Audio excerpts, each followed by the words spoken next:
मुख बन्द गर्नु पर्यो अब नत्र भुत्ला पस्छ मुख नै स्टाइल पार्न नि कहाँ पाइयो र पाइएन कपाल काटेका हुन् कि भैँसीको घाँस काटेका हुन् धन काट्छ नि त यस्तै खतरा कट काटिदिएपछि कस्तो हुन्छ होला हो यत्तिकै काटेर स्कुल गर्नु कस्तो रमाइलो हुन्थ्यो होला नि अन्त यत्तिकै काटेर अरू नकाटेर स्कुल जाने पनि कस्तो रमाइलो हुन्थ्यो होला नि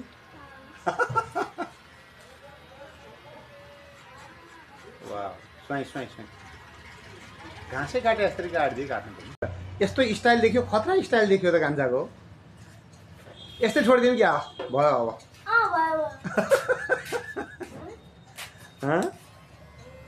कस्तो राम्रो थियो त कठै न सबै जानी भयो त गान्छाको कपाल सामुदायिक वनको आज विनाश हुने भयो भएका बाघ भालु चितल गैँडा सब बर्बाद हुने भयो त कि थिएनन् छैनन् नि कहाँ हुन्थ्यो होइन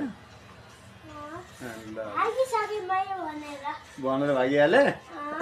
होला पनि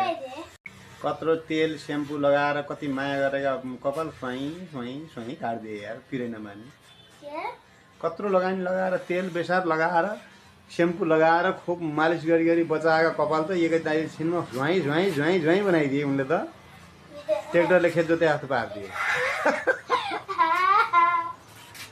खतरै हुन् क्या दाइ अझ त्यति गरिदिन्छ नि अझ पैसा दिनुपर्ने यार होइन मुख बन्द गर्नु पर्यो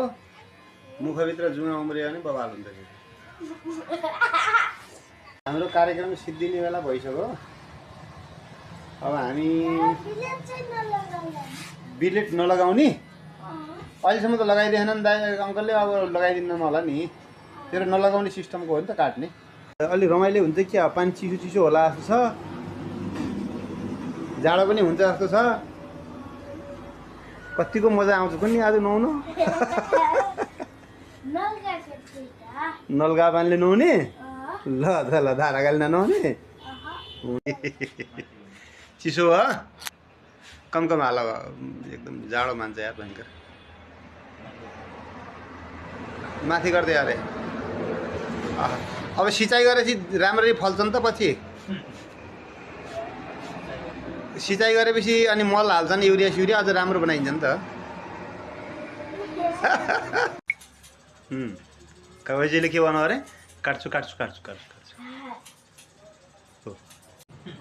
यो घाँटीमा लगाएको यो कपडा छ नि यो पर्दा यस्तो खतरा खालको डेन्जर खालको रहेछ त यार डेन्जर फोटो आएछ धन्नै कान्छाको र उस्तै देखिन्छ त अमेरिकाको